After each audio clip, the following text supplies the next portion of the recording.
कई युवकों की फितरत होती है कि पहले वे किसी लड़की को प्यार के जाल में फांसते हैं, फिर उसके साथ हसरते पूरी कर उससे किनारा कर लेते हैं।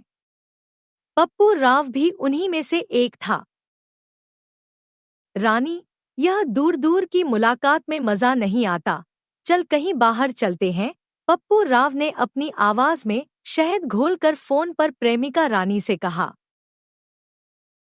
रोज ही तो मिलती हूँ तुझसे, दूर कहाँ हूँ? रानी ने भी उतनी ही मोहब्बत से पप्पू से सवाल कर डाला।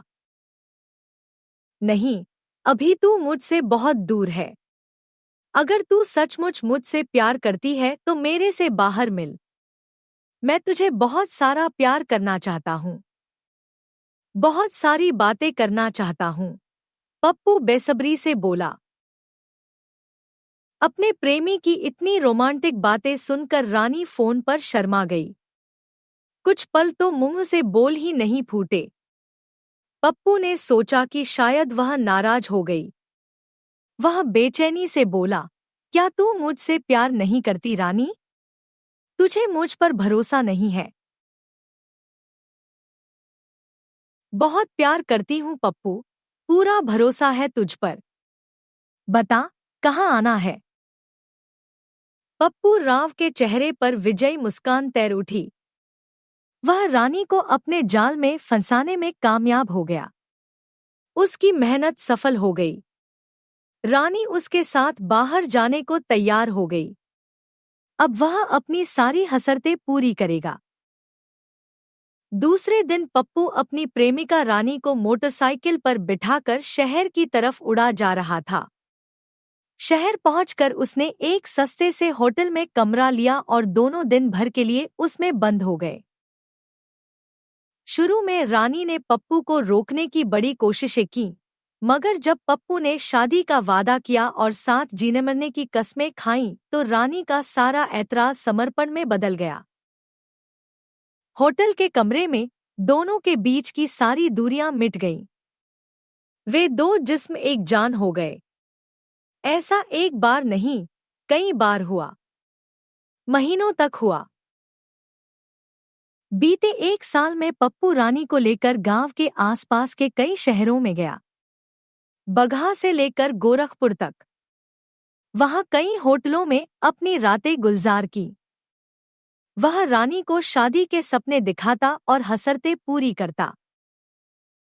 रानी शादी की कल्पनाओं में डूबी पप्पू के हाथों तब तक लुटती रही जब तक उसे यह सूचना नहीं मिली कि पप्पू की शादी तो कहीं और तय हो गई है। पप्पू मैट्रिक फेल मगर चलता पुर्जा था। वैसे तो फिलहाल घर पर रहकर खेतीबाड़ी देख रहा था, मगर पाइप फिटर के काम के लिए वह ठेके पर कई बार विदेश जा चुका था। बाहर की दुनिया उसने खूब देखी थी, जेब में पैसा भी था, इसलिए लड़कियों के साथ धोखाधड़ी और अय्याशी उसकी फितरत बन गई थी। उधर रानी 8वीं पास गरीब परिवार की लड़की थी। रानी के घर की माली हालत अच्छी नहीं थी। उसके पिता बीमार रहते थे। घर में खाने वाले ज्यादा थे और कमाई कम। रानी के 6 भाई और एक बहन थी, इसलिए रानी आगे नहीं पढ़ पाई और स्कूल छोड़कर घर गृहस्थी और खेती के काम में मां का हाथ बंटाने लगी। उसके परिवार को जब उसके और पप्पू के रिश्ते के बारे में पता चला तो पहले तो माँ बाप ने जात पात ऊंच नीच समझाई, मगर रानी को पप्पू पर इतना विश्वास था कि उसके आगे सभी हार मान गए। इधर काफी दिनों से पप्पू रानी से नहीं मिला। वह उसका फोन भी इग्नोर कर रहा था, व्हाट्सएप मैसेज का जवाब भी नहीं दे रहा था। तब रानी के दिमाग में शक पैदा हुआ। उसने पता लगवाया तो मालूम हुआ कि पप्पू की शादी दूसरे गांव में तय हो गई है, जहां से उसे मोटा दहेज मिल रहा है। इतना पता चलते ही रानी के तो पैरों तले से जैसे जमीन खिसक गई। रानी पप्पू के हाथों अपना सब कुछ लुटा बैठी थी, बस उसके इसी वादे पर कि वह उससे शादी करेगा, दुल्हन बनाकर अपने घर ले जाएगा। मगर यह क्या, वह तो किसी और लड़की को अपनी दुल्हन बनाने की फिराक में था। रानी इतना बड़ा धोखा कैसे बर्दाश्त कर सकती थी? उसने पप्पू की बेवफाई की कहानी रो रो कर अपने घर वालों से बयां कर डाली। रानी और पप्पू की प्रेम लीला घर वालों से छिपी तो थी नहीं, मगर जब पप्पू की करतूत उनको पता चली तो पहले तो माँ बाप ने रानी को ही खूब बुरा भला कहा, मगर बाद में बेटी के गम में वे भी शरीक हो गए। रानी हार मानने वाली नहीं थी। कहते हैं कि प्यार में धोखा खाने वाली औरत चोट खाई नागिन की तरह बन जाती है। रानी का भी हाल कुछ ऐसा ही था। वह फुंफकारते हुए सीधे पप्पू के घर पर धमक पड़ी। वहां 13 फरवरी 2022 को पप्पू की सगाई हो चुकी थी। अब उसे शादी करके दुल्हन लाने और उसके साथ सुहागरात मनाने का इंतजार था। उसका पूरा घर नाते रिश्तेदारों से भरा हुआ था। दूर दूर से रिश्तेदार आए हुए थे। उन सब के बीच पहुंचकर रानी ने हंगामा खड़ा कर दिया। वह दंदनाती हुई घर में दाखिल हुई और एक कमरे में कब्जा करके बैठ गई। पीछे उसके घर वाले भी थे। इसके बाद वहां पर खूब हाई वोल्टेज ड्रामा चला। दोनों पक्षों में जमकर कहासुनी हुई। रानी ने साफ कह दिया कि पप्पू राव की बीवी सिर्फ और सिर्फ वह है और पप्पू की शादी सिर्फ और सिर्फ उससे ही होगी। वह अब इस घर को छोड़कर नहीं जाएगी। रानी के घर वालों ने भी उसका सपोर्ट किया। वह रानी को पप्पू के घर छोड़कर चले गए, मगर उससे फोन पर लगातार संपर्क में रहे। यह 15 फरवरी 2022 की बात है। पप्पू के घर में घुसने से पहले रानी ने महिला थाने में जाकर पप्पू और उसके घरवालों के खिलाफ रिपोर्ट भी करवाई थी। पुलिस ने उसे कार्रवाई का आश्वासन भी दिया था। मामला प्यार में धोखाधड़ी का था। शादी का सपना दिखाकर एक लड़की की इज्जत लूटी गई थी। रानी को उम्मीद थी कि पप्पू के घर में उसके होने से उसकी शादी टूट जाएगी, मगर ऐसा हुआ नहीं। पप्पू के घर वाले 16 फरवरी को बारात ले जाने की तैयारियों में जुटे रहे।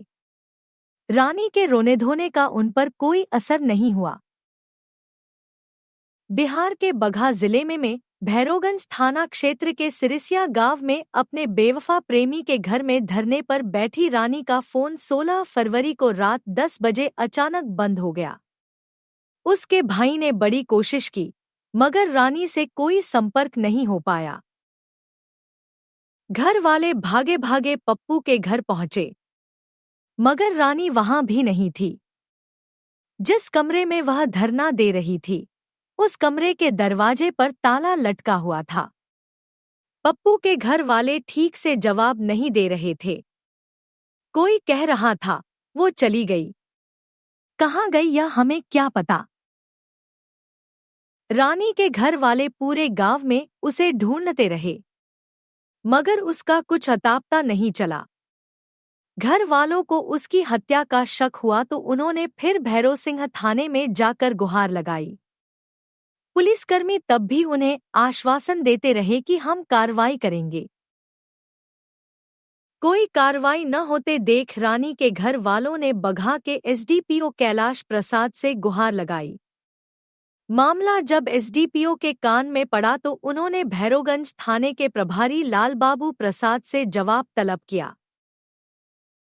लालबाबू प्रसाद ने कहा कि मुझे घटना की कोई सूचना नहीं है। लालबाबू ने बड़े ठंडे लहजे में कहा कि 15 फरवरी को उन्हें सूचना मिली थी कि प्रेम प्रसंग को लेकर युवती द्वारा विवाद किया जा रहा है। इस मामले की जांच चल रही है। एसडीपीओ कैलाश प्रसाद ने डांट पिलाई तो थाना प्रभारी एक्शन में आए और रानी के गायब होने के 3 दिन बाद टीम बनाकर पप्पू के घर पर दबिश दी गई, जहां पप्पू शादी करके दुल्हनिया घर ले आया था और बस सुहागरात मनाने की तैयारी में था। पुलिस पप्पू को गिरफ्तार करके थाने ले आई। उसके साथ उसकी मां और चचेरे भाई को भी गिरफ्तार किया गया। पहले तो तीनों जवाब देने में आनाकानी करते रहे, मगर जब हवालात में तीनों से सख्ती की गई तो उनकी जुबान खुल गई।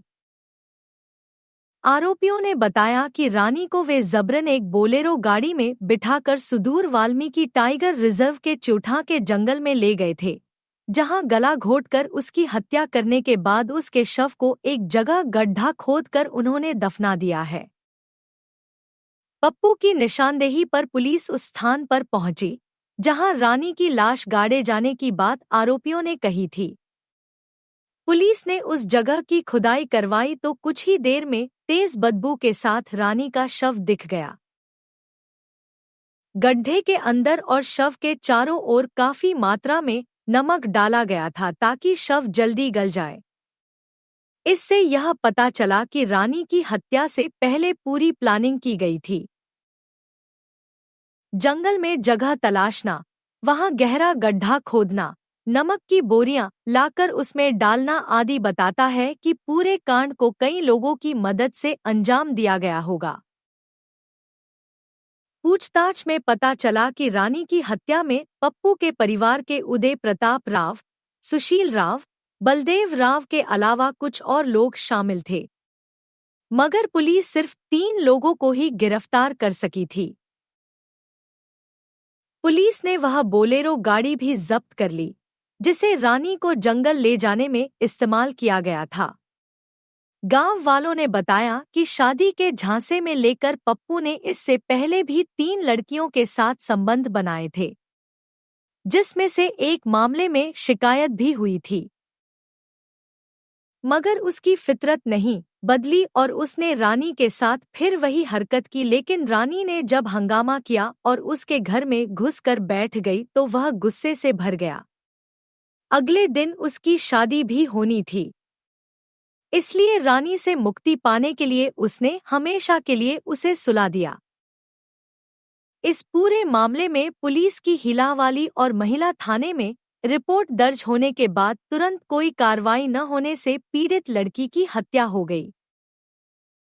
अगर महिला थाने में केस दर्ज होने के तुरंत बाद पुलिस ने कार्रवाई की होती और आरोपियों को थाने बुलाकर पूछताछ शुरू कर दी गई होती तो पप्पू और उसके घर वालों का हौसला इतना न बढ़ता कि लड़की को कार में डालकर जंगल ले जाएं और मार कर दफना दें। जबकि रानी के घर वाले और पूरा गांव जानता था कि रानी पप्पू के घर में है। पूरा गांव वहां हुए तमाशे का साक्षी था। बावजूद इसके गांव देहातों में पुलिस की निष्क्रियता इतनी ज्यादा है कि किसी के मन में कानून को लेकर कोई डर नहीं है। ऊंची जाति के लड़के नीची जाति की लड़कियों का शारीरिक शोषण करते हैं, उन्हें बरगलाते हैं, भगा ले जाते हैं और कुछ दिन के मनोरंजन के बाद छोड़ देते हैं। अधिकांश मामलों में तो शिकायत ही दर्ज नहीं होती, मगर जब कोई लड़की हिम्मत करके शिकायत दर्ज करवाती भी है तो पुलिस की उदासीनता के चलते उसका अंजाम यही होता है जो रानी का हुआ। आरोपियों से पूछताछ के बाद पुलिस ने उन्हें न्यायालय में पेश किया, जहां से उन्हें जेल भेज दिया गया। अगर आपको यह कहानी पसंद आई तो लाइक, शेयर और सब्सक्राइब करें।